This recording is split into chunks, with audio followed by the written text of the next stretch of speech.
이번 시간에는 페이지 14페이지 제3절 민법상의 권리와 의무에 관한 주제로 진행합니다. 자, 14페이지 민법상의 권리와 의무에 관한 주제를 하기 전에 13페이지 법률 용어 정리가 있죠. 그죠? 예, 법률 용어 정리가 있는데 그 중에서 나머지는 관계되는 시간에서 간단하게 소개를 해드릴게요. 근데 여기서는 일단 선의, 악이라는 단어를 설명하고 진행합니다.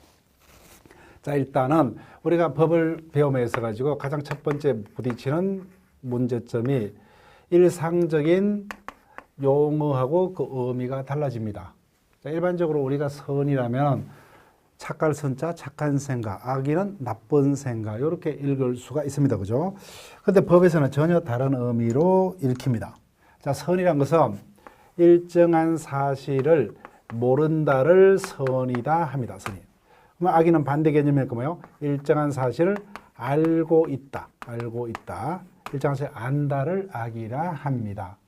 일반적으로 선의는 일정한 사실을 모르고 그와 같은 행위를 했기 때문에 선의자는 보호가 됩니다. 악의자는 뭐요? 그와 같은 사실을 알고서 했기 때문에 악의자는 원칙으로 보호가 안 됩니다. 그래서 우리가 선악에 따라서 민법에서는 선의자는 원칙적으로 보호하고 악의자는 보호를 하지 않습니다. 근데 본격적으로 우리가 해당 민법의 어떤 조문을 보기 전에 상적으로 예를 들면 형사적인 예를 든다면은 자, 을이 납니다. 근데 어느 날 갑이 나에게 시계를 팔고자 합니다. 근데 내가 보니까 이 시계가 롤렉스 1,000만 원 상당의 어떤 가치가 있는 시계입니다. 근데 나에게 뭐요? 50만 원 주고 사라 그래요. 자, 그러면 일반적으로 우리가 상식적으로 생각했을 때 이 시계는 어떤 시계겠습니까?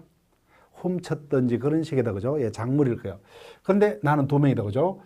이 같은 작물임을 알고 샀습니다. 그러면 나는 어떻게 돼요? 당연히 작물 취득죄로 처벌이 받겠죠. 근데 전혀 모르고 샀다. 잘못이 있어요? 없어요? 없다. 그죠? 그저는 무죄입니다. 그렇기 때문에 이와 같은 일정한 사실은 뭐야? 알고도 그와 같은 행위를 했을 때는 보호할 필요가 없어요. 그죠? 예, 민법도 똑같습니다. 그 선의자는 원칙적으로 보호를 하고 악의자는 보호를 하고 있지 않습니다. 자, 그래서 우리가 어떤 조문을 보게 되면 한문으로 뭐요? 선이다 이렇게 쓰는 경우도 있고 일정한 사실을 모른다 우리말로 풀어서 쓰는 경우도 있고 악의도 뭐요? 일정한 사실을 알고 있거나 이렇게 우리말로 풀어서 쓰는 경우도 있고 한문으로 악이다 이렇게 쓰는 경우도 있습니다. 자, 그러면 요 의미를 보세요. 알 수 있었다.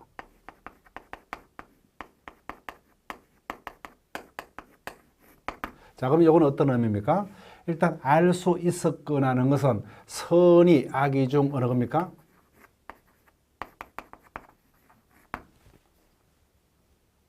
악입니까? 아니죠. 그죠? 악이라는 것은 현재 알고 있다는 겁니다. 알 수 있었다는 것은 현재는 알고 있다는 겁니까? 모르고 있다는 거예요? 모른다. 그죠? 현재는 모른다는 거예요. 선입니다. 근데 선의에는 다시 일정한 사실을 모르되 전혀 잘못이 없는 경우를 무과실을 겁니다. 무과실. 근데 알 수 있었다는 것은 뭐예요? 선의인데 약간 주의했다면 알 수 있었다를 의미한다. 그죠? 다 선의인데 가실이 있는 경우를 말합니다. 따라서 우리 법은 선의자는 보호하는데 뭐예요? 어디까지를 보호하느냐? 선의고 뭐예요? 무과실까지만 보호하는 경우도 있고 선의 내 뭐예요? 가실이 있다가도 보호를 하는 경우가 있습니다. 일장 경우 뭐예요?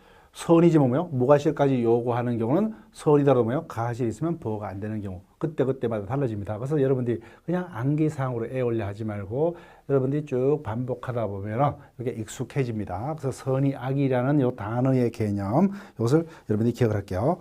자, 그럼 본격적으로 14페이지 법률 관계로 갑니다. 법률 관계.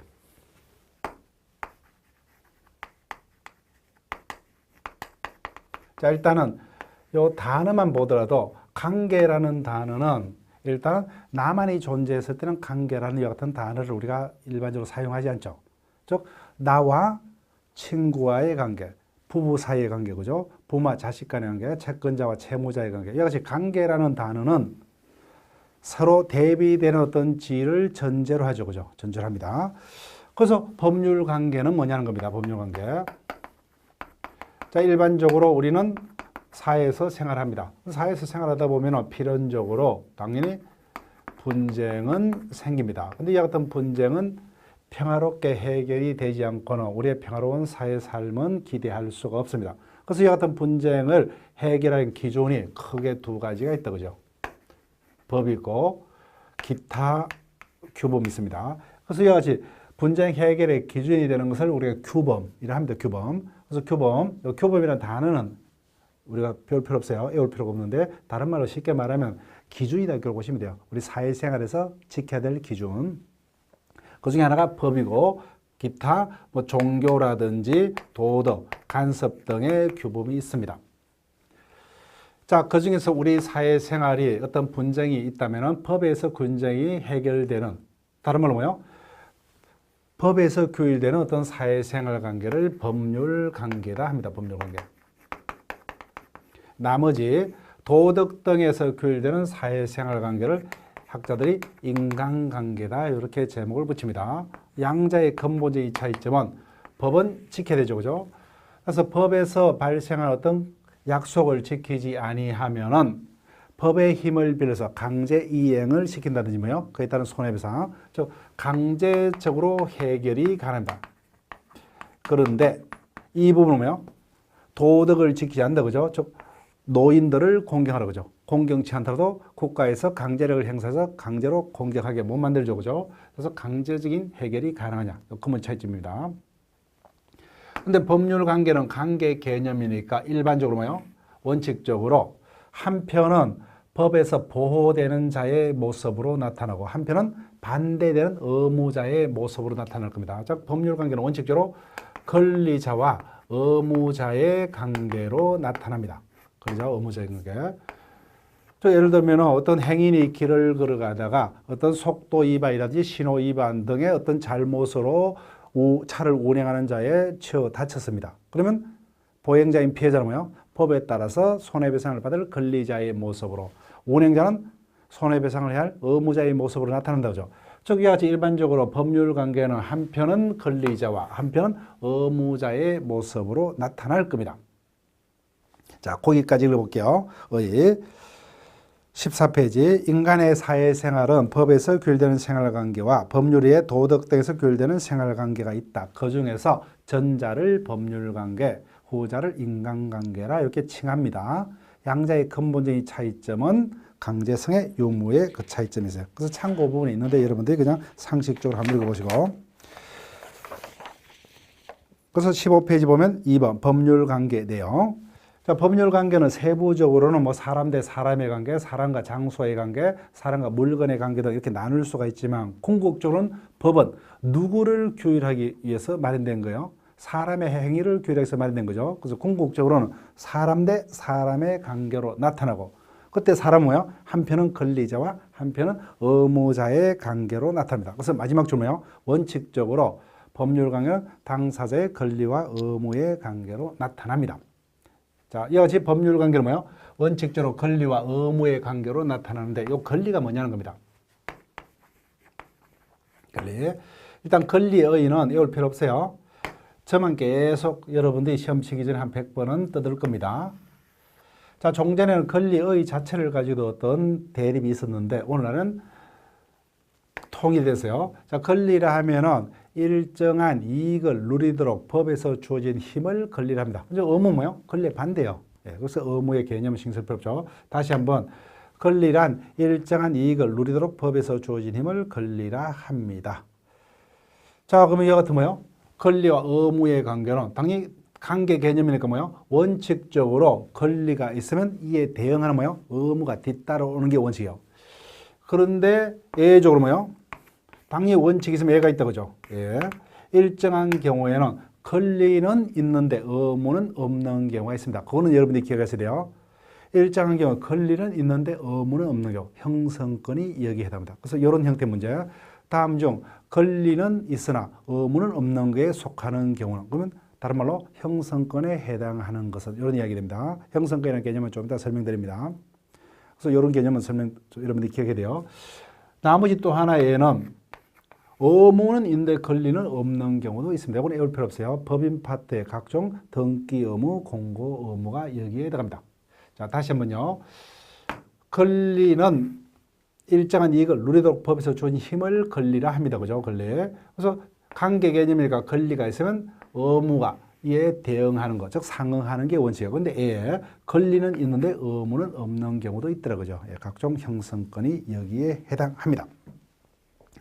자, 일단 권리 개념을 보세요. 그러면 권리는 다양한 기준에 의해서 나뉠 수가 있습니다. 그죠? 그래서 우리가 1장 파트에서는 앞 시간에 봤던 민법의 의의가 중요하다 그러죠. 그 다음에 조금 이따가 볼 2조 신의 성실의 원칙, 권람용 원칙이 중요하다 그렇습니다. 그 다음에 중요한 게 지금 권리의 종류입니다. 권리 종류. 자, 그러면 권리의 종류는 다양한 기준에서 권리를 여러 가지로 나뉠 수가 있습니다. 자, 다시 한번 권리를 하면은 일정한 이익을 누리도록 법에서 주어진 힘을 권리를 했기 때문에 그 권리는 첫 번째 어떻게 분류하느냐. 그 이익이 어떤 이익이냐. 다른 말로 내용에 따른 분류입니다. 자, 첫 번째 인격적 이익을 내고한 권리를 인격권이라 합니다. 그 다음에 두 번째 가족권, 세 번째 사원권, 마지막에 재산권. 이와 같이 크게 네 가지로 구분합니다. 이와 같이 권리를 뭐요? 크게 인격권, 가족권, 사원권, 재산권으로 분류하는 기준은 뭐요? 이익에 따른 분류, 다른 말로 내용에 따른 분류입니다. 내용에 따른 분류. 자, 인격권에 여러분들이 쭉 보세요. 어떤 것들이 개별적 권리가 규정되어 있습니까? 생명권, 정조권, 자유권, 성명권, 명예권 등이 규정되어 있죠. 이런 것을 통틀어서 인격권이라 합니다. 인격권. 즉, 여기서 생명권, 정조권, 명예권, 성명권 등은 나누어 가질 수 있어요. 남에게 돈 주고 양도할 수 있습니까? 아니다, 그죠? 즉, 보통 우리를 누구라 그럽니까? 인격체, 인격주체 그러죠. 이와 같이 인격주체인 나만이 가진 어떤 고유한 어떤 이익을 내용을 하는 생명권 등을 통틀어서 인격권이라 합니다. 인격권. 자, 어떤 특징이 있느냐? 당연히 인격권에 침해가 있으면, 즉, 보호가치가 있는 모든 권리 뭐요? 나머지 모든 권리도 똑같아요. 권리가 침해했으면 사후에 돈으로 손해배상 받을 수가 있습니다. 그런데 나의 생명, 나의 정조가 이미 박살이 났는데 사후에 손해배상 받아봐야 이거는 완전한 해결책이 되지 못한다. 그죠? 따라서 뭐가 더 중요해요? 사전적인 예방책이 더 중요할 수밖에 없다. 그죠? 그 다음에 가족권은 다른 말로 신분권이라 합니다. 신분권. 자, 일단 가족의 기본 단위가 부부다. 그죠? 즉, 부부 간의 권리 의무, 또 부모와 자식 간의 권리 의무, 일정한 어떤 친족들 사이의 권리 의무, 그 다음에 상속관계. 이와 같이 가족법에서 인정되는 모든 권리 의무를 통틀어서 가족권 합니다. 가족권. 그 다음에 사원권. 자, 사원이란 이 단어 자체는 우리가 일상 사회생활에서는 해사원을 지칭하는 그런 개념으로 우리가 보통 쓰죠. 그죠? 근데 보통 해사원은 법적으로는 근로자입니다. 이때 사원이라면은 우리가 법인 파트에서 배우는데 사원이라면 사단법인의 구성원을 사원이라 합니다. 사원. 자, 사단법인은 그때 배울게요. 일정한 공동 목적하에 결합한 사람의 단체에서 법에서 권리 능력이 부여된 단체를 사단법인이라 합니다. 이 같은 사단법인의 구성원을 사원이라 합니다. 사원. 자, 그런데 우리가 길을 가다가 어떤 신문지상을 볼 때 가장 먼저 사단법인자가 붙은 게 어떤 겁니까? 현대자동차 주식회사 사단법인, 삼성전자 주식회사 사단법인. 주식회사가 대표적인 사단법인이에요. 그러면 그 주식회사의 구성원을 사원이한다. 누구를 사원해요? 주주를 사원한다. 그죠? 예, 이런 자들을 사원 그럽니다. 다만 어떤 주식회사 등은 민법의 규율을 안 받아요. 그래서 민법은 비영리법인을 규율 대상합니다. 여하튼 뭐요? 사단법인의 구성원을 사원이라고. 그래서 예를 들면 동창생들의 단체다. 그죠? 사단법인이요. 사단입니다. 그러면 어떤 권리가 있어요? 총회 참석해서 의결할 수 의결권 등이 있죠. 이와 같이 사원제에서 가지는 어떤 권리 의무를 통틀어서 사원권 합니다. 그런데 이 세 가지 권리는 자, 원칙적으로 자, 내가 우리 아버지 자식인데 타인에게 돈 주고 네가 우리 아버지 자식이 되라. 양도 못한다. 그죠? 따라서 원칙적으로 인격권, 가족권, 사원권은 원칙적으로 그 권리를 타인에게 양도 상속할 수 없습니다. 따라서 뭐예요? 이 권리는 원칙적으로 세 가지는 일신전속권에 해당합니다. 그 다음에 마지막에 재산권요. 재산권은 말 그대로 어떤 재산적 가치 있는 이익을 내고한 권리를 통틀어서 재산권 합니다. 재산권. 자, 민법상으로는 어떤 게 얘기되냐? 물건이 얘기됩니다. 물건. 자, 물건이라는 것은 물건에 대한 권리입니다. 자, 근데 물건은 크게 8가지 종류가 있어요. 우리가 그때 물건법에서 배울 겁니다. 소유권, 점유권, 지상권, 지역권, 전세권, 유치권, 질권, 저당권 등 8가지가 있습니다. 물권. 그 다음에 일정한 자가 뭐야? 일정한 자에게 일정한 행위를 요구할 수 있는 권리를 채권 그럽니다. 채권. 죄송합니다. 그래서 민법상의 재산권은 물권과 채권이 여기에 해당합니다. 그 다음에 각종의 발명권, 특허권, 저작권, 상표권 등 뭐요? 정신적 창작물을 예우하는 어떤 재산권을 지적 재산권, 다른 말로 무체 재산권이라 합니다. 이런 것들이 재산권이에요. 당연히 재산권은 양도 상속할 수 있다 그죠. 따라서 이런 것들은 비전속권이죠. 따라서 일반적으로 일신전속권과 비전속권은 뭐예요? 재산권과 비재산권의 구별의 범위하고 일치합니다. 자, 다시 한번요. 이와 같이 권리를 크게 인격권, 가족권, 사원권, 재산권을 이렇게 크게 네 묶음으로 분류하는 방법은 권리의 내용에 따른 분류 뭐예요? 다른 말로 이익에 따른 분류입니다. 자, 여기까지 이익에 따른 분류를 봤어요. 자, 그러면 17페이지로 옵니다. 두 번째. 자, 권리를 하면 뭐예요? 일정한 이익을 누리도록 법에서 주어진 힘. 이것을 권리를 했죠. 그럼 두 번째 분류 방법이 힘에 따른 분류 방법입니다. 힘에 따른 분류. 다른 말로 효력에 따른 분류, 작용에 따른 분류입니다. 이게 중요합니다. 자, 권리의 종류에서 따면 여기서 주로 시험이 뜰 겁니다. 자, 이와 같은 분류하면 권리는 크게 다시 네 가지로 나뉠 수가 있습니다. 지배권, 그 다음에 청구권, 그 다음에 형성권, 마지막에 항변권. 이와 같이 효력에 따라서는 크게 네 가지 권리로 나눕니다. 그래서 권리에서 뜨면 웬만하면 형성권이 답입니다. 거의 90%는 형성권이 답으로 지문화가 될 겁니다. 자, 지배권이라는 것은 일단 이 단어만 보더라도 어느 정도 여러분들이 의미가 떠올라요. 자, 일단 우리가 다시 보겠지만 권리가 있다면 뭐요? 두 가지가 필요합니다. 먼저 권리의 주인이 필요하죠. 저 권리 주체가 필요합니다. 또 하나는 뭐요? 그 권리의 객체가 필요해요. 자, 그럼 지배권이라면 뭐요? 그 권리를 가진 자가 그 객체를 뭐요? 자신만이 배타적으로 지배해서 그 이익을 독차지할 수 있는 권리를 지배권 그래요. 저 상적으로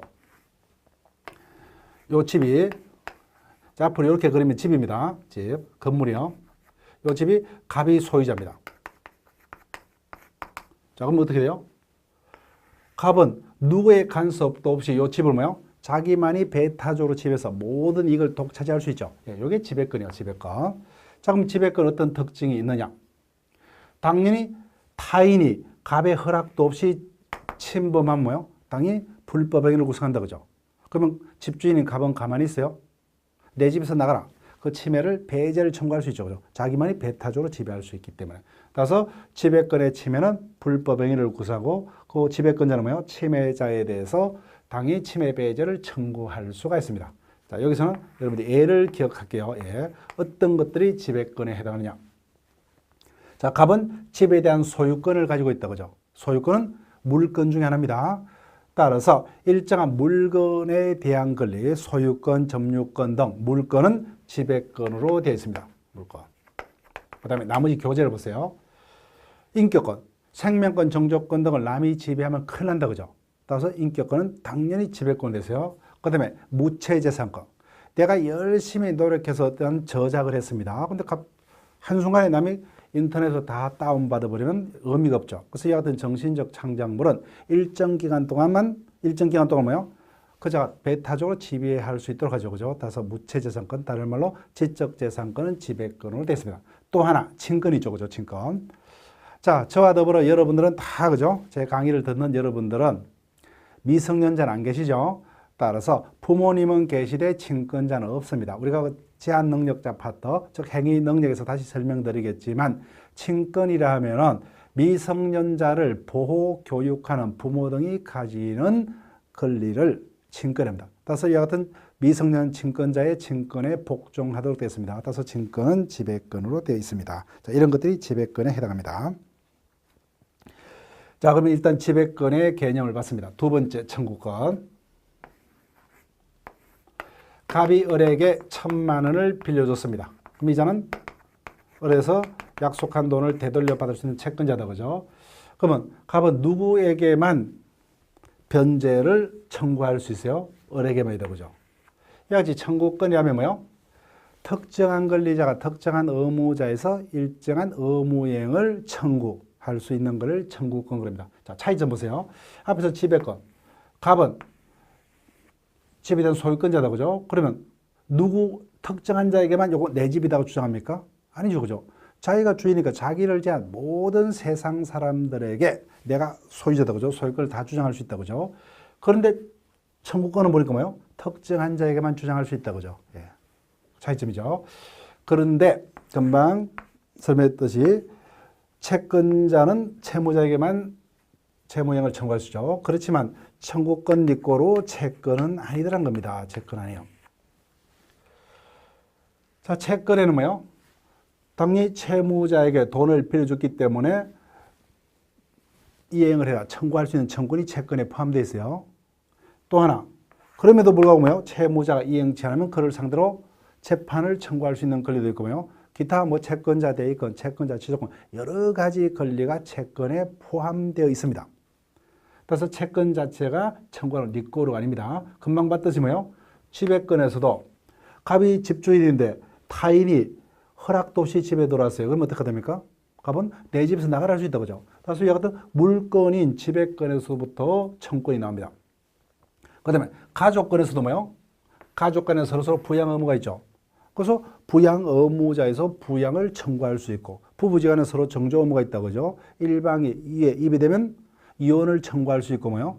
위자를 청구할 수 있다. 그죠? 따라서 이와 같이 청구권은 채권으로부터 나오기도 하고 뭐요? 물권으로부터 나오기도 하고 가족권으로부터 나오기도 합니다. 따라서 청구권은 이와 같이 채권, 물권, 가족권 등 어떤 기초된 권리와 동일한 어떤 선상에 있는 동일한 차원에 있는 권리가 아니라 뭐요? 그들 권리의 하나의 내용 또는 효력에 해당합니다. 여하튼 청구권은 뭐요? 특정한 자에게만 주장할 수 있다. 그죠? 예. 자, 그 다음에 형성권으로 갑니다. 가장 중요해요. 형성권.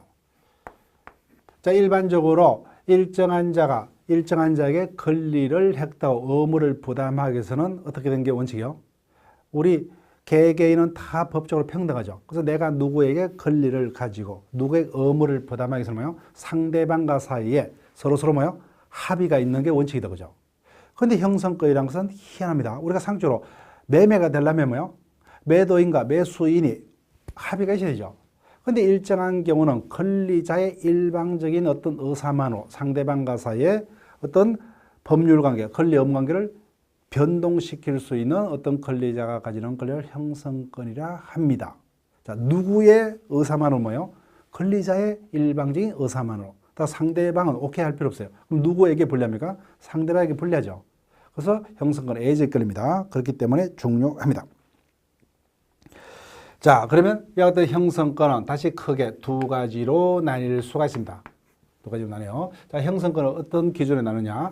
형성권이 있을 때 권리자가 그 형성권을 어떻게 행사하느냐? 그 권리의 행사 방법에 따라서 형성권을 다시 두 가지로 나뉩니다. 행사 방법에 따라. 첫 번째, 행사 방법에 제한이 없는 거예요. 행사 방법에 제한이 없는 거. 형성권 대부분이 여기 들어갑니다. 대부분. 자, 그 다음에 두 번째는 반드시 뭐요? 형성권을 어떻게 재판으로만 행사를 해야 되는 형성권이 있습니다. 따라서 여기에 속하는 것은 뭐예요? 재판으로 행사하지 않으면 그 효과가 발생치 않습니다. 자, 제3법에는 딱 하나 있습니다. 채권자 취소권만이 여기 들어갑니다. 자, 채권자 취소권은 개념 자체를 제가 수업 시간에 설명 안 드릴 겁니다. 그냥 여러분들이 그냥 채권자 취소권만이 여기에 해당한다. 그렇게 보시면 돼요. 근데 나머지는 보니까 교재 뭐요? 재판상 이용권, 재판상 파양권, 뭐 친생 부인권 등 대부분이 가족법에 있는 형성권입니다. 그래서 형성권은 크게 두 가지로 나뉩니다. 대부분은 행사 방법에 제한이 없어요. 그 형성권을 가지는 권리자가 뭐요? 그 자기가 가지는 형성권을 재판에서 행사를 하든 재판 밖에서 뭐요? 전화 한 통화로 행사하든 결론 권리자의 의사 표시만 있으면 그에 따른 어떤 법률관계 변동이 일어나는 형성권입니다. 자, 그럼 거기에 해당하는 게 어떤 거냐? 동의권, 철회권, 면제권, 상권 대부분의 형성권이 여기 됩니다. 각각의 어떤 개념은 그때그때마다 설명이 될 거예요. 자, 그럼 하나 예를 들어 볼게요. 갑이 을에게 1,000만 원을 받을 수 있는 채권을 가지고 있습니다. 채권자요. 근데 갑을은 친구 사이요. 근데 을이 상당히 지금 경제적으로 어려운 상태에 빠져 있습니다. 그래서 갑이 을에 대해서 가지는 어떤 채권을 면제해 주고자 합니다. 자, 그러면 갑이 을에 대해서 채권 1,000만 원을 면제해 주기 위해서 을의 동의 필요해요? 이 같은 면제를 해주기 위해서 재판을 걸어서 면제해 줘야 됩니까? 어떻게 하면 돼요? 그냥 을에게 전화해서 뭐요? 나 안 받겠다 하면 끝난다, 그죠? 이와 같이 그 형성권의 행사 방법이 제한이 없다는 겁니다. 제한이 없어요. 그런데 여기에 해당한 거 제3법에는 요거밖에 없어요. 채권자 측은 나머지 자, 친생 재판상 이용권을 한번 볼게요. 재판상 이용권. 자, 을이 부부지간입니다. 근데 이혼을 하고자 합니다. 자, 그러면 갑을이 뭐예요? 원래는 남남이었는데 이와 같이 혼인을 하게 되면 갑에게도 어떤 부모도 있고 여러 어떤 친척들이 있겠죠. 그 다음에 을에게도 친척들이 있다고 그죠? 이와 같이 갑을이 혼인하면 그와 같은 기존의 갑과 을의 여러 친척들 사이에 뭐예요? 친인척 관계가 형성됩니다. 친인척 관계가 형성돼요. 그런데 갑을이 이혼을 합니다. 그러면 어떻게 돼요? 단순히 두 사람만의 어떤 문제가 아니라 그죠? 그 갑을을 둘러싼 모든 사람의 친인척 관계가 한꺼번에 해결돼야 된다. 따라서 이혼이라는 하나의 어떤 법적 분쟁에 대해서 이해관계인이 엄청난 숫자가 등장하죠. 그래서 이와 같은 분쟁을 획일적으로 명확하게 해결하기 위해서는 뭐예요? 반드시 재판으로 행사를 하라는 겁니다. 그래서 가족법상의 형성권은 대부분 이와 같이 이해관계 여러 명이 등장하니까 뭐예요? 재판상으로. 그런데 앞에서 봤던 채무면제는 뭐예요? 둘이서 끝난다, 그죠? 그러니까 원칙적으로 행사 방법에 제한이 없는 거예요. 그렇지만 제3법에서 채권자 취소권은 그 결론이 이해관계 여러 명이 등장하기 때문에 그는 재판상으로 행사를 해야 됩니다. 그래서 요거밖에 없어요. 나머지 제3법에 인정된 형사권은 다 행사 방법에 제한이 없습니다. 자, 지금까지 형성권의 종류까지 봤어요. 자, 하나 더 남습니다. 법조문을 보니까 해당 권리의 명칭은 청구권으로 됐습니다. 명칭은 청구권으로 되어 있어요. 그런데 실질은 청구권이 아닌 형성권이 있습니다. 자, 크게 네 묶음으로 나눕니다. 첫 번째, 매수청구권이요. 각종의 매수청구권입니다. 자, 매수청구권이라는 단어가 있으면 앞에는 어떤 게 있든지 상관없어요. 지상권자의 지상물 매수청구권, 임차인의 부속물 매수청구권, 전세권 설정자의 부속 매수청구권, 전세권자의 부속 매수청구권. 많습니다. 하여튼 매수 청구권자가 붙으면 형성권이에요. 자, 예를 들어 볼게요. 매매가 되려면 매도인이 뭐예요? 매수에게 내 집을 네가 3억 주고 사라. 매수인이 조건이 맞으면 오케이. 양자 합의가 있어야 되죠. 그런데 매수 청구권은 자, 형성권입니다. 예를 들면 내가 타인의 집을 전세를 얻었습니다. 근데 이사 가니까 저층인데 방범창이 없어요. 그래서 내 돈으로 방범창을 해 달았습니다. 근데 전세가 기간이 만료됐어요. 그러면 어떻게 돼요? 원상복구해야 되죠. 근데 이 같은 방범창을 떼버리면 어떻게 됩니까? 고칠 덩어리에 불과하죠. 그래서 사회 경제적으로 불이익하죠. 그래서 일정 요건에서 내가 집주인에게 뭐요? 네가 사 하는 순간 뭐요? 집주인의 의사 불문하고 매매가 성립해버립니다. 그게 형성권 맞죠? 그 다음에 두 번째, 각종의 소멸청구권이요. 소멸청구. 그래서 앞에 수식은 어떤 게 있든 상관없어요. 지상권 설정자의 지상권 소멸청구, 전세권 설정자의 전세권 소멸청구 많습니다. 근데 하여튼 소멸청구권자가 붙으면 다 형성권이라는 겁니다. 자, 예를 들게 되면 내가 내 아파트를 타인에게 주거 목적으로 임대를 했습니다. 근데 가만히 며칠 후에 놀러 가보니까 뭐요? 잘 살고 있는지, 내 집을 주거 목적으로 사용을 하고 있는 게 아니라 여자 장사를 하고 있습니다. 그럼 어떻게 해요? 방패한다, 그죠? 상대방의 동의 필요 없죠? 일방적인 나의 소멸 청구만으로 임대차 관계가 종료합니다. 그 다음에 세 번째, 각종의 대금 정감 청구권이요. 그래서 이거는 정액 청구권, 감액 청구. 그래서 민법에 무수한 조문들이 있습니다. 자, 예를 들게 되면 어떤 물건을 사용료를 받고 물건을 빌려줍니다. 그게 임대차 관계죠. 그 당시에 물건을 빌리기로 한 계약, 그 당시에는 뭐예요? 그 물건 값이 적당했습니다. 시장 가격이. 근데 갑자기 물건 값이 폭등을 했습니다. 그럼 누가요? 빌려준 자가 사용료를 올려달라 하겠죠. 근데 반대로 그 물건 값이 폭락했어요. 그러면요, 빌린 자가 사용료를 내려달라 하겠죠. 그죠? 그러면 일단은 그와 같은 원인이 있으면 뭐예요? 올려달라 하는 순간 빌린 자는 올려줘야 할 의무가 있습니다. 반대로 내려달라 하는 순간 뭐예요? 빌려준 자는 내려줄 의무가 있어요. 구체적인 어떤 액수의 다툼이 있으면 그때는 법원으로 가겠지만 일단은 상대방의 동의 필요 없이 바로 그와 같은 법률 관계가 형성됩니다. 그 다음에 마지막에 공유물 분할 청구이에요. 공유물 분할 청구. 자, 예를 들게 되면 A, B 두 명에서 땅 1000평을 돈을 똑같이 투자해서 땅을 1000평을 샀습니다. 그러면 그 1000평을 둘이서 공동으로 소유하고 있다, 그죠? 그래서 A, B가 평화롭게 잘 지내면 문제 없습니다. 근데 싸웠어요. A가 B를 상대로 뭐요? 쪼개자. 그러면 상대방 동의 필요 없이 분할을 해줘야 됩니다, 상대방은. 그렇기 때문에 이와 같은 크게 네 가지의 어떤 권리를 형성권입니다. 따라서 뭐요? 매수 청권자가 붙으면 형성권이고, 그 다음에 소멸 청권, 각종의 정감 청권, 마지막에 공유물 분할 청권, 이런 것들은 명칭은 청구권으로 되어 있지만 실질이 형성권에 속합니다. 자, 여기까지 여러분들 기억하시고. 자, 마지막에 효력에 따른 분이 뭐예요? 항변권 하나 남습니다. 항변권. 자, 항변권이라 하면은 이런 겁니다. 자, 예를 들게 되면 항변권이라 하면은 여기서 할게요. 항변권. 갑이 을에게 1000만 원을 빌려줬습니다. 을이 채무자다, 그죠? 근데 언제까지 갚기로?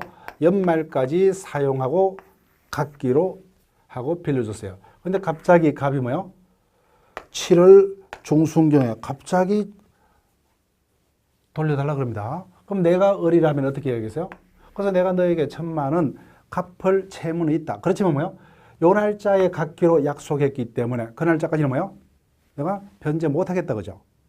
요게 항변권이에요. 즉 항변권을 봤을 때 의무자가 청구권자의 청구권의 존재 자체를 아예 부정합니까? 청구권의 존재 자체는 인정하고 있어요? 청구권의 존재 자체는 인정하되, 그죠? 아직까지 내가 변제할 때가 안 됐다, 그죠? 이와 같이 일정한 이유를 들어서 그 이행을 거절하는 의무자 측이 가지는 권리를 항변권 합니다. 항변권. 근데 그림상으로 보니까 을은 언제까지만 이행을 거절합니까? 약속한 이날까지만 이행을 거절한다, 그죠? 이와 같이 일정한 기간까지만 항변할 수 있는 항변권을 일시적 항변권 또는 연기적 항변권이랍니다. 자, 여기도 해당 예가 많지만 최소한 두 가지요. 보증인이 가지는 최고 금색의 항변권, 이 부분은 용어도 설명 안 합니다. 그 다음에 동시이행 항변권이 얘기됩니다. 동시이행 항변권은 채권 강론에서 자세히 분석이 들어갈 거예요. 그 다음에 영원히 이행을 거절할 수 있는 것은 영구적 항변권, 여러 가지가 있지만 대표적인 게 상속인의 한정성인의 항변권이 여기에 해당합니다. 자, 지금까지 항변권까지 설명을 들었습니다. 자, 이제는 기타 분류로 갑니다. 하여튼 권리를 여러 가지 기준에서 나눌 수가 있는데, 자, 효력에 따른 분류가 제일 중요하고 그중에서 뭐예요? 형성권에 관한 논점이 가장 중요하다고 씁니다. 자, 기타 분류로 갑니다. 먼저 절대권과 상대권으로 갑니다. 자, 앞으로 우리가 민법을 공부하면서 절대라는 단어, 상대라는 단어를 그때그때 볼 겁니다. 자, 똑같아요. 앞으로 절대라는 이와 같은 단어가 있으면 절대라는 것은 누구에게나 이런 의미로 여러분들이 읽어주세요. 그 다음에 상대라는 것은 특정한 자에게만 이런 의미로 읽으면 돼요. 자, 그러면 절대권이라면 뭐예요? 누구에게나 주장할 수 있는 권리. 상대권이라면 특정한 자에게만 주장할 수 있는 권리. 그런 의미가 됩니다. 그러면 또 하나 뒤에다가 또 다른 문구를 붙여볼게요. 절대 무효하면 뭐예요? 누구에게나 무효. 상대 무효라면 뭐예요? 특정한 자에게는 무효가 아니다. 이런 의미가 됩니다. 절대 취소하면 뭐예요? 누구에게나 취소 효과가 발생한다. 상대 취소라면 뭐예요? 일정한 자에게는 취소 효과가 발생치 않는다. 그런 의미가 돼요. 따라서 절대라는 것은 누구에게나입니다. 따라서 절대권이라는 것은 뭐예요? 권리자가 자신의 권리를 누구에게나 주장할 수 있다는 의미고, 상대권이라는 것은 특정한 자에게만 주장할 수 있는 의미입니다. 따라서 구별 기준은 절대권과 상대권은 권리자에 대한 뭐요? 의무자의 범위가 어떻게 될 것이냐. 절대권은 누구에게나, 즉 권리자를 제한 모든 사람이 의무자로 나타난다. 그죠? 뭐 어떤 것들이 절대권에 해당하느냐. 앞에서 지배권은 권리자만이 그 객체를 배타적으로 지배한다고 하죠. 나머지 모든 자에게 주장할 수 있죠. 따라서 지배권이 여기 들어갑니다. 지배권. 그래서 다른 말로 뭐예요? 절대권은 대세권이라고 한다. 그죠? 예. 어떤 것들이 됩니까? 물권, 무체제사권, 인격권 등이 여기 들어간다. 그죠? 그다음 상대권이라는 것은 특정한 자에게만 주장할 수 있다. 그죠? 특정한 자에게만. 그래서 청구권이 여기 들어가고, 그 다음에 뭐예요? 채권도 채무자에게만 주장할 수 있다. 그죠? 예, 이런 것들이 상대권. 그 다음에 상대권은 다른 말로 뭐예요? 대인권이라고도 한다. 그죠? 대인권. 여기까지 절대 상대라는 어떤 단어를 설명을 드렸습니다. 그 다음에 19페이지 보면 일신전속권과 비전속권이 있습니다. 자, 앞에서도 우리가 이익에 따라서, 내용에 따라서 인격권, 가족권, 사원권, 재산권을 불렸고 그 앞에 세 가지는 뭐예요? 양도상속이 원칙이 안 되더라고요. 그죠? 일신전속권, 재산권은 양도상속이 되더라. 비전속권. 이와 같이 일신전속권과 비전속권의 구별은 원칙으로 재산권과 비재산권에 분류하고 범위가 원칙 일치합니다. 자, 그래서 교재에서는 여러분들이 다시 일신전속권은 다시 두 가지로 나뉘집니다. 말 그대로 권리를 뭐예요? 타인에게 양도 상속할 수 없는 일신전속권. 이것을 기속상의 일신전속권이라 합니다. 자, 계속 말로 해볼게요. 내가 집을 가지고 있습니다. 즉 소유권이 있다 그죠? 근데 집을 팔아야 되는데, 즉 매도를 해야 되는데 시간이 없어요. 그럼 어떻게 하면 돼요? 내 스스로 그 권리를 행사할 필요 없이 타인을, 나를 대리해서 대신 나의 권리를 행사하게 할 수 있다 그죠? 즉 내가 일정한 권리가 있다면 권리자인 나 스스로 그 권리를 행사하든 타인을 뭐요? 대리해서 행사하든 이건 나의 자유입니다. 그런데 일정한 권리는 타인을 대리해서 대신켜내 행사 못하는 게 있습니다. 반드시 권리자 스스로 그 권리를 행사를 해야만 되는 권리가 있어요. 이런 것을 행사상의 일신전속권이라 합니다. 어떤 것들이 여기 나오냐면 개별정서 여러분들이 외우려고 노력할 필요 없어요. 여하튼 일신전속권은 두 가지, 기속상의 일신전속권과 행사상의 일신전속권이 있더라. 이렇게만 기억을 하시면 돼요. 그 다음에 나머지 기타 분류, 주된 권리, 종된 권리, 기대권 이와 같은 개념들은 우리가 그때 주된 권리, 종된 권리 우리 물건 파트에서 주물 종목을 배우려면 여러분이 자동적으로 이해가 되기 때문에 따로 설명을 하지 않습니다. 자, 지금까지 권리의 종류를 봤다 그죠? 권리의 종류를 봤습니다. 자, 그럼 20페이지 여러분들이 사건의 행사와 의무의 이행 요 논점을 할게요. 자, 계속 말로 합니다. 앞에서 권리라 하면은 일정한 이익을 누리도록 법에서 주어진 힘을 권리라 했죠. 그럼 행사가 뭐냐는 겁니다. 그럼 행사라면 그 이익을 현실화하는 것을 행사라 합니다. 행사. 그래서 이와 같은 행사는 뭐예요? 내 스스로 행사하든 뭐예요? 타인을 대신께서 행사하는 게 나의 자유죠. 근데 예외적으로 행사상의 일신적은 타인을 대신께서 행사 못한다 그죠? 자, 그럼 이와 같은 권리는 어떤 방법으로 행사를 하느냐? 우리가 봤던 지배권, 청구권, 형성권, 항변권의 그 자체가 행사 방법이요. 지배권은 뭐예요? 권리자 자신이 뭐예요? 그 객체를 누구의 도움도 없이 뭐예요? 자기가 직접 지배해서 그 이익을 현실화하는 방법. 그 다음에 청구권은 뭐예요? 청구권자가 의무자에, 특정한 의무자에서 의무행을 청구하고 결과를 수령하는 방법으로 권리 행사할 겁니다. 근데 형성권은 행사 방법에 따라 두 가지가 있다고 그죠? 어떻게 행사합니까? 하나는 뭐예요? 행사 방법에 제한이 없다 그죠? 즉 일방적인 의사표시만으로. 또 하나는 뭐예요? 반드시 재판으로다 그죠? 따라서 형성권은 일방적 의사표시 또는 재판상으로 행사하는 방법으로. 항변권은 뭐예요? 청구권자가 청구권을 행사해 왔을 때 일정한 이유로서 그 이행을 거절하는 방법으로 행사가 될 겁니다. 자, 3번 사건 행사의 한계입니다. 자, 원칙적으로 내가 권리를 가지고 있다면 그 권리 행사는 나의 자유가 원칙입니다. 다만 그 자유가 뭐예요? 절대적 자유일 수는 없다 그죠? 자, 우리가 설명은 못하지만 다 피부적으로 느낍니다. 내가 일정한 토지가 있습니다. 자, 그 토지가 지금 농지로 돼 있어요. 근데 그 농지를 내 멋대로 대지로 바꿀 수 있어요? 아니다 그죠? 또 일정한 토지가 있는데 그 토지 위에 내가 짓고자 하는 아무런 건축물이나 어떤 제한 없이 지을 수 있어요? 아니다 그죠? 일정한 구역 내에서는 어떤 주거 등 주택만 지을 수 있고 공장 등은 지을 수 없을 수도 있고 뭐요. 그다음에 농지는 어떤 택지로 바꿀 수 없는 이런 한계가 있다 그죠. 이와 같이 내가 권리자라도 그 권리 행사는 일정한 한계가 있다는 겁니다. 이와 같은 한계를 사회성, 공공성향 제약이다. 이렇게 여러분들이 제목을 붙이고 그렇게 기억을 하시면 돼요. 그래서 이와 같이 권리는 일정한 사회적, 공공성향 한계가 있습니다. 이와 같은 권리의 사회적 한계를 민법에서 다루고 있는 대표적인 조문이 우리가 본격적으로 배우고자 하는 민법이죠. 신의성실 권리 남용 금지에 관한 규정이 대표적으로 권리의 어떤 사회성 공공성향 제한을 표현하고 있는 대표적인 조문에 해당합니다. 그 4번 신의성실의 원칙이 적혀 있다 그죠. 그래서 우리가 1장에서 가장 중요한 논점 중에 하나가 신의성실의 원칙이라고 하죠. 권리 남용 금지 원칙. 자, 이와 같이 신의성실의 원칙 이 부분이 1장에서 가장 중요하다고 했습니다. 그래서 15년도에서는 1장 파트에서 한 문항이 출제가 되는데 여기서 출제가 됐어요. 두 문항이 출제가 된다면 우리가 첫 시간에 배웠던 뭐요? 민법의 법원, 그 논점이 중요합니다. 그래서 신의성실 원칙을 줄여서 신의칙, 다른 말로 어떻게 해요? 조리다, 이렇게 기억해달라고 했죠. 그래서 신의칙은 조리는 뭐요? 국민들의 건전한 법적 상식을 말했죠. 그래서 신의책에서는 여러분들이 다양한 어떤 판례들을 구경할 거예요.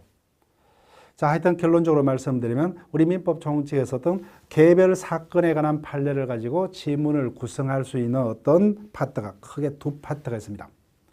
민법이죠. 신의성실 원칙에 관한 파트고 103조 반사회 질서 행위에 관한 그 파트입니다. 나머지는 어떤 판례 어떤 결론을 다루는 어떤 그런 어떤 주제들 이런 것들이 문제가 되는 거지 어떤 개별 사건의 판례 사건 가지고 어떤 지문하는 것은 없습니다. 그래서 그 두 파트가 어떤 개별 사건 실제 사회에서는 개별 사건의 어떤 판례 결론을 가지고 지문을 구성할 수가 있습니다. 자, 그러면 신의성실의 원칙에서는 뭐예요? 무수한 판례들이 있는데 일단 신의성실의 원칙은 건전한 국민들의 일정한 건전한 법적 상식이라죠. 그러면 내가 건전한 법적 상식을 가지고 있는 사람이라면 뭐요? 그 판례 결론이 나의 생각하고 맞겠죠. 그죠? 그래서 여러분들이 판례를 외울 때 어떻게 해요? 나의 생각하고 맞는 것은 그냥 확인만 하고 넘어가면 되죠. 근데 내 생각하고 맞지 않는 것은 정확히 외워야 되겠죠. 그래서 민법 2조에서 즉 신의성실 파트에서는 개별 어떤 판례 결론을 묻는 지문도 가능하기 때문에 최대한 개별 판례를 여러분들이 많이 기억을 해야 되는데 하나 요령을 말씀드릴게요. 어떻게 기억하느냐. 자, 신의책에서는 엄청난 숫자의 판례들이 교재에 실려 있을 건데 대부분의 판례들은 결론이 신의책의 위반이다 이런 판례들로 되어 있을 거예요. 대부분이. 또 일부는 뭐예요? 신의책의 위반이 아니다 이와 같은 결론의 어떤 판례들이 있을 거예요. 어디가 더 숫자가 많다고요? 신의책 위반에 해당한다 이와 같은 결론을 담고 있는 판례 숫자가 압도적으로 많을 겁니다. 그러면 어디를 여러분들이 본격적으로 외우라는 거예요? 당연히 적은 숫자 파트를 외워야 되겠죠. 따라서 신의책 위반이 아니다는 결론을 담고 있는 판례를 여러분이 본격적으로 기억하는 게 쉬울 겁니다. 그런 식으로 요령을 펴면 돼요. 자, 그러면 본격적으로 진행을 하기 전에 여러분들이 2조를 같이 읽어볼게요. 2조 1항 권리의 행사와 의무의 이행은 신의에 쫓아서 성실히 하여야 한다. 2항 권리는 남용하지 못한다 이렇게 돼 있다 그죠? 자, 우리가 일단 법조문을 보는데 법조문을 보는 듯한 느낌보다는 어떻게 도덕책을 읽는 듯한 이런 느낌에 가깝다 그죠? 그 조문 두 조문을 두 개 항으로 된 이것을 보고는 전혀 의미가 와닿지 않습니다. 그런데 이와 같은 단순한 어떤 두 문장으로 이제 요 2조를 가지고 대학 교재는 뭐요? 그 내용이 50페이지 이상의 어떤 분량을 담고 있습니다. 우리 교재마다도 뭐요? 상당한 어떤 분량의 내용으로 채워져 있을 거예요. 엄청나게 뭐요? 포괄적으로 추상적으로 되어 있다 그죠? 이게 2조의 생명입니다. 자, 그럼 제가 다시 한번 풀어서 읽으면은 앞에서 원칙적으로 권리가 있으면 원칙적으로 누가 따라온다고요? 의무가 따라온다 그러죠.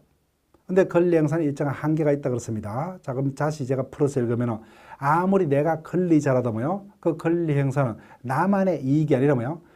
상대방의 어떤 이익을 고려해서 뭐요? 상대방의 믿음에 어긋나지 않도록 최선, 즉 성의를 다해서 권리를 행사를 하라.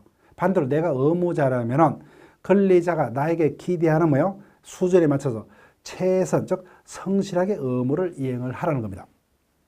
그래서 내가 권리를 행사한다고 했는데 뭐요? 어떤 신의 성실의 원칙에 위반됐다. 이런 어떤 결론이 난다면 이거는 권리 행사는 아니라는 결론이 납니다. 그 다음에 내가 의무를 이행한다고 했는데 뭐요? 그 의무 이행이 신의 척에 위반이라면 뭐요? 의무 이행이 아닌 걸로 결론이 납니다. 자, 그럼 이 양은 보니까 뭐요? 권리를 남용하지 못한 데 있죠. 즉, 내가 권리자라도 그 권리는 일정한 사회적 한계가 있다 그랬죠. 그 한계를 벗어나는 권리 행사는 이거는 허용될 수 없다는 원칙. 즉, 이와 같은 뭐요? 한계를 벗어나서 남용하는 권리 행사는 허용되지 않는다. 이것을 권리 남용의 원칙이라 합니다. 자, 그럼 일단 여기까지 보고 쉬었다 할게요. 자, 보세요. 법률 관계 당사자는 사회 공동체 일원으로서 자신만의 이익 추가 아니라 뭐요? 상대방의 정당한 이익을 배려해서 뭐요? 최선을 다해서 성실하게 어떤 권리 행사와 의무를 이행해라. 이와 같은 원칙을 말합니다. 즉 우리가 금방 봤던 권리의 사회성, 공공성의 어떤 한계, 즉 제약을 반영한 대표적인 조문에 해당합니다. 자, 일단 여기까지만 소개를 드리고 본격적으로 다음 시간에 신의 성실 원칙, 권리 남용에 관한 내용을 다룹니다.